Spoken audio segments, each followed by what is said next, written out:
नमस्कार साथियों, मैं अमरजीत सागर स्वागत करता हूं आप सभी को अपने YouTube चैनल क्वेश्चन एक्सप्रेस में। साथियों, एसएससी जीडी कोई हाई लेवल का एग्ज़ाम नहीं होता है। इसमें ना ही चिंता करने की बात है और ना ही माथे पे ज़्यादा टेंशन लेने की बात है। हंसते खेलते निकाल दीजिएगा, बट थोड़ा सा आप लोग को मेहनत करनी ये है कि जो पैटर्न है, क्या पैटर्न है, उसके अनुसार आप लोग चलिए। 1 घंटा पढ़ें, 2 घंटा पढ़ें, एक बेसिक तरीका से पढ़ें, अच्छा से पढ़ें, गहन तरीका से पढ़ें, ताकि उसको आप अचीव कर सकें। साथियों, कोई भी चीज़ आपके मनोबल से बड़ी नहीं होती है और मैं आशा करता हूं कि ये आया जो भी वैकेंसी आया एसएससी जीडी का 25,271, उसमें से आपका सीट एक पक्का है। बस आप थोड़ा सा मेहनत कीजिए और मैं आशा करता हूं कि मेरे जो चैनल है यूट्यूब चैनल, इस पर आप मॉक टेस्ट दें। आप कोशिश करेंगे कि एक वीडियो से एक क्वेश्चन से 4 क्वेश्चन को आप अचीव कर पाएंगे। आप जान पाएंगे कि एक क्वेश्चन से 4 क्वेश्चन को कैसे हम टारगेट कर सकते हैं। चलिए, तो पहला क्वेश्चन है, भारत की संघात्मक व्यवस्था निम्नलिखित में से किस देश से ली गई?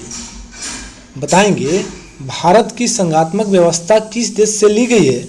कनाडा, संयुक्त राज्य अमेरिका, यूनाइटेड किंगडम या आयरलैंड? बताएंगे, भारत की संघात्मक व्यवस्था कहाँ से ली गई है? तो साथियों, इसका आंसर हो जाएगा 1 नंबर, कनाडा से ली गई है। साथियों, अब बात हुई अमेरिका की, तो यहाँ से मूल अधिकार लिया गया है।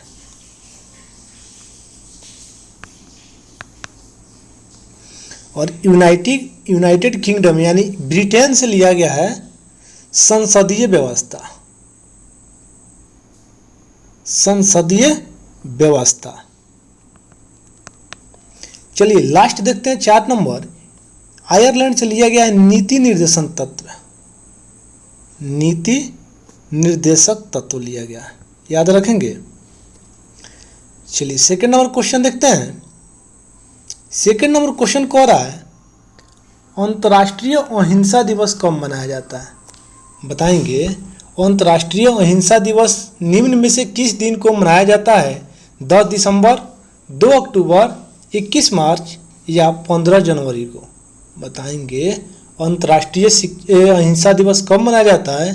तो इसका आंसर हो जाएगा बी नंबर, 2 अक्टूबर को साथियों अंतर्राष्ट्रीय अहिंसा दिवस मनाया जाता है। और एक बात और याद रखेंगे कि 2 अक्टूबर को हमारे 2 महापुरुष यानी M.K. गांधी और लाल बहादुर शास्त्री, ये दोनों का जन्म तिथि 2 अक्टूबर को ही मनाया जाता है, याद रखेंगे। साथियों, 10 दिसंबर को ह्यूमन राइट्स डे मनाया जाता है, यानी मानव अधिकार दिवस मनाया जाता है, याद रखेंगे। 10 दिसंबर को मानव अधिकार दिवस, अंतर्राष्ट्रीय मानव अधिकार दिवस मनाया जाता है। और 23 मार्च को साथियों सबको पता होगा कि 23 मार्च 1931 ईस्वी को भगत सिंह को फांसी दी गई थी, याद रखेंगे। और 15 जनवरी को सेना दिवस मनाया जाता है, याद रखेंगे। 15 जनवरी को सेना दिवस मनाया जाता है।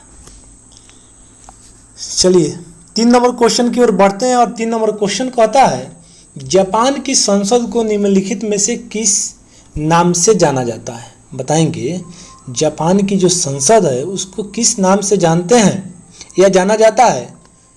रिक्सडेग, जनरल कोर्ट्स, डायट या इनमें से कोई नहीं? बताएंगे, जापान की संसद को किस नाम से जानते हैं? तो इसका आंसर हो जाएगा सी नंबर, डायट। साथियों, जापान की राजधानी टोक्यो है और टोक्यो जो है होंशु द्वीप पर बसा हुआ है। साथियों, आप सबको याद होगी कि द्वितीय विश्व युद्ध के दौरान 6 अगस्त 1945 ईस्वी को पहला परमाणु बम अमेरिका द्वारा हिरोशिमा पर गिराया गया और जस्ट इसके 3 दिन बाद 9 अगस्त 1945 ईस्वी को नागासाकी पर गिराया गया। चलिए 4 नंबर क्वेश्चन की ओर बढ़ते हैं और देखते हैं 4 नंबर क्वेश्चन क्या कहता है। 4 नंबर क्वेश्चन कह रहा है, ध्वनि ऊर्जा को विद्युत ऊर्जा में परिवर्तन किसके द्वारा किया जाता है? बताएंगे ध्वनि ऊर्जा को विद्युत ऊर्जा में परिवर्तन किसके द्वारा किया जाता है? तो साथियों इसका आंसर हो जाएगा 1 नंबर, माइक्रोफोन के द्वारा। साथियों वही कहे कि विद्युत ऊर्जा को ध्वनि ऊर्जा में परिवर्तन किसके द्वारा किया जाता है? तो ये हो जाएगा लाउड स्पीकर। साथियों सौर सेल का काम है सौर ऊर्जा को विद्युत ऊर्जा में बदलना, सौर ऊर्जा को विद्युत ऊर्जा में बदलना। और ग्रामोफोन का काम होता है साथियों हमारी जो आवाज़ है, हमारी जो ध्वनि है उसको रिकॉर्ड करना। याद रखेंगे। चलिए 5 नंबर क्वेश्चन की ओर बढ़ते हैं और देखते हैं 5 नंबर क्वेश्चन क्या कह रहा है। 5 नंबर क्वेश्चन कह रहा है विद्युत ऊर्जा को यांत्रिक ऊर्जा में बदलने वाली मशीन को क्या कहते हैं? बताएंगे विद्युत ऊर्जा को यांत्रिक ऊर्जा में बदलने वाली मशीन को क्या कहते हैं? डायनेमो, ट्रांसफार्मर, इंडक्टर या विद्युत मोटर। साथियों जब भी ऐसा सवाल रहे तो इसका आंसर हो जाएगा डी नंबर, यानी विद्युत ऊर्जा को कह रहा है यांत्रिक ऊर्जा में। यहाँ क्वेश्चन देखेंगे विद्युत ऊर्जा को कह रहा है यांत्रिक ऊर्जा में, जब भी ऐसे बात कहे तो ये विद्युत मोटर हो जाएगा। वहीं कहे कि यांत्रिक ऊर्जा को विद्युत ऊर्जा में किसके द्वारा रूपांतरित किया जाता है, बदला जाता है, तो ये हो जाएगा डायनेमो। साथियों जनरेटर में आप सब लोग देखे होंगे डायनेमो क्या करता है? यांत्रिक ऊर्जा को विद्युत ऊर्जा में परिवर्तित करता है, बदलता है। साथियों ट्रांसफार्मर का काम क्या होता है? ट्रांसफार्मर जो होता है एसी पर लगाया जाता है, ये हमेशा एसी पर ही काम करता है, डीसी पे काम नहीं करता है। साथियों ट्रांसफार्मर का काम होता है विद्युत की जो वोल्टेजता है उसको कम अथवा अधिक करना, कम है तो ज़्यादा करना, ज़्यादा है तो कम करना, एक लेवल में लेके चलना, ये ट्रांसफार्मर की काम होती है। साथियों ट्रांसफार्मर में 2 प्रकार की वाइंडिंग होती है, एक प्राइमरी वाइंडिंग और एक सेकेंडरी वाइंडिंग। साथियों डायनेमो और ट्रांसफार्मर का आविष्कार माइकल फैराडे ने किया था। याद रखेंगे। चलिए 6 नंबर क्वेश्चन देखते हैं। 6 नंबर कहता है निम्नलिखित में से कौन आवेश रहित कण है? बताएंगे निम्नलिखित में से कौन सा एक आवेश रहित कण है? अल्फा कण, इलेक्ट्रॉन, प्रोटॉन या न्यूट्रॉन? बताएंगे। साथियों आवेश रहित कण की बात करें तो ये हो जाएगा डी, न्यूट्रॉन। इस पे कोई आवेश नहीं होता है। साथियों ये उदासीन होता है, ये होता है ऋणात्मक, इलेक्ट्रॉन जो होता है ऋणात्मक, प्रोटॉन जो होता है धनात्मक, और ये होता है आवेशहीन, इस पे कोई आवेश नहीं होता। साथियों इलेक्ट्रॉन का खोज किया था जे थॉमसन, और प्रोटॉन का किया था रदरफोर्ड, और न्यूट्रॉन का किया था चैडविक। याद रखेंगे चैडविक। चलिए 7 नंबर क्वेश्चन देखते हैं। 7 नंबर क्वेश्चन कहता है निम्नलिखित में से सर्वाधिक कठोर तत्व कौन सा है? हीरा, सीसा, प्लेटिनम या टंगस्टन? बताएंगे निम्नलिखित में से सर्वाधिक कठोर तत्व कौन सा होता है? तो साथियों इसका आंसर हो जाएगा हीरा। साथियों हीरा का अपवर्तनांक 2.42% होता है। याद रखेंगे हीरा का अपवर्तनांक जो होता है 2.42% होता है। चलिए 8 नंबर क्वेश्चन की ओर देखते हैं। मनुष्य के नर जनन तंत्र में कौन सा अंग शामिल नहीं है? बताएंगे मनुष्य के नर जनन तंत्र में कौन सा अंग शामिल नहीं है? विषण, अधिविषण, अंडाशय या शुक्राशय? बताएंगे इनमें कौन हो जाएगा? साथियों इसका आंसर हो जाएगा सी नंबर, अंडाशय। साथियों अंडाशय जो है ये महिला नर जनन में होता है, महिला लोगों में अंडाशय होता है, और ये जो विषण है, अधिविषण है और शुक्राशय है ये नर में पाया जाता है, यानी पुरुष में पाया जाता है, और अंडाशय जो है महिला यानी स्त्री में पाया जाता है। याद रखेंगे। चलिए 9 नंबर क्वेश्चन देखते हैं। 9 नंबर क्वेश्चन कह रहा है भारत में राष्ट्रीय आय की गणना किसके द्वारा की जाती है? नीति आयोग के द्वारा, वित्त आयोग के द्वारा, रिजर्व बैंक ऑफ इंडिया द्वारा या केंद्रीय सांख्यिकी संगठन यानी CSO किसके द्वारा किया जाता है साथियों? तो इसका आंसर हो जाएगा डी नंबर, केंद्रीय सांख्यिकी संगठन के द्वारा। साथियों, नीति आयोग की स्थापना 1 जनवरी 2015 ईस्वी को की गई थी।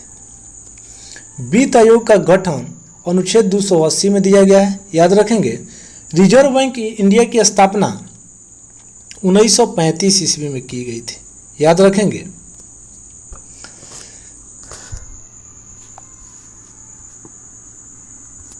चलिए देखते हैं आईएमएफ का पूरा नाम क्या है, यानी आईएमएफ का पूरा नाम क्या है। आईएमएफ का पूरा नाम क्या है?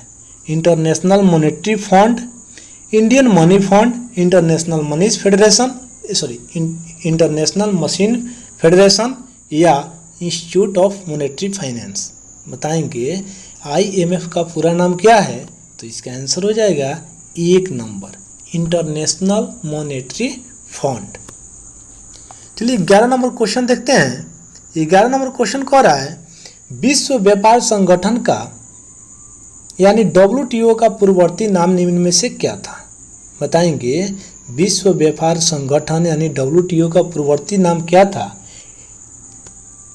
UNCTAD, GATT या यूनिडो या OECD। बताएंगे विश्व व्यापार संगठन WTO का पूर्ववर्ती नाम क्या था? तो इसका आंसर हो जाएगा बी नंबर, गैट। साथियों, WTO से पहले इसको गैट के नाम से जाना जाता था और गैट का नाम बदलकर 1995 ईस्वी में WTO रखा गया, जिसका पूरा नाम होता है वर्ल्ड ट्रेड ऑर्गेनाइजेशन। WTO का पूरा नाम होता है वर्ल्ड ट्रेड ऑर्गेनाइजेशन, जिसका मुख्यालय जेनेवा में है, याद रखेंगे, स्विट्जरलैंड जेनेवा में है। चलिए 12 नंबर क्वेश्चन देखते हैं। किस देश के साथ भारत की सबसे लंबी अंतर्राष्ट्रीय सीमा स्पर्श करती है? बताएंगे ये सबको पता होगा कि किस देश के साथ भारत की सबसे लंबी अंतर्राष्ट्रीय सीमा स्पर्श करती है।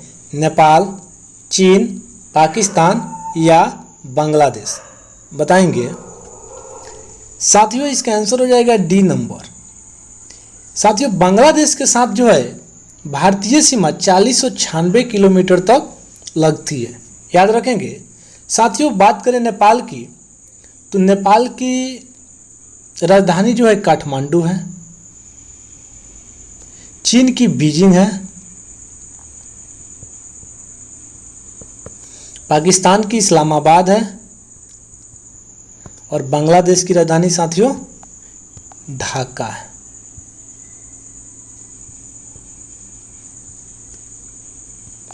चलिए 13 नंबर क्वेश्चन देखते हैं। माजुली विश्व का सबसे बड़ा नदी द्वीप किस राज्य में स्थित है? बताएंगे किस राज्य में स्थित है? माजुली विश्व का सबसे बड़ा नदीय द्वीप किस राज्य में स्थित है? अरुणाचल प्रदेश, त्रिपुरा, असम या आंध्र प्रदेश। बताएंगे माजुली जो है विश्व का सबसे बड़ी नदीय द्वीप है, ये किस राज्य में है? तो इसका आंसर हो जाएगा साथियों सी नंबर, असम में है। साथियों असम में है, यहाँ पे देखेंगे अरुणाचल प्रदेश में जो है, चलिए असम की पहले देख लेते हैं, असम में है। तो साथियों ये किस नदी पर बनाया गया है? याद रखेंगे ब्रह्मपुत्र नदी पर बनाया गया,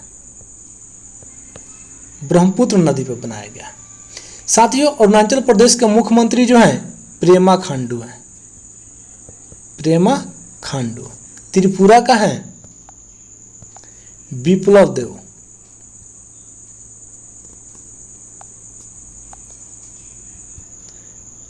विप्लव देव। असम के हैं हेमंत बिस्वा, हेमंत बिस्वा। और आंध्र प्रदेश का है जगन मोहन रेड्डी, जगन मोहन रेड्डी, याद रखेंगे। चलिए 14 नंबर क्वेश्चन देखते हैं। केरल के तट को क्या कहते हैं? बताएंगे केरल के तट को क्या कहते हैं? कोकण तट, कोरोमंडल तट, मालाबार तट या कोनारा तट। बताएंगे केरल के तट को क्या कहते हैं? तो साथियों इसका आंसर हो जाएगा सी नंबर, मालाबार तट। कोकण जो है यह गोवा के तटीय को कोकण तट कहते हैं। कोरोमंडल ये तमिलनाडु के तट को कहते हैं और मालाबार तट जो है केरल के तट को कहते हैं, याद रखेंगे।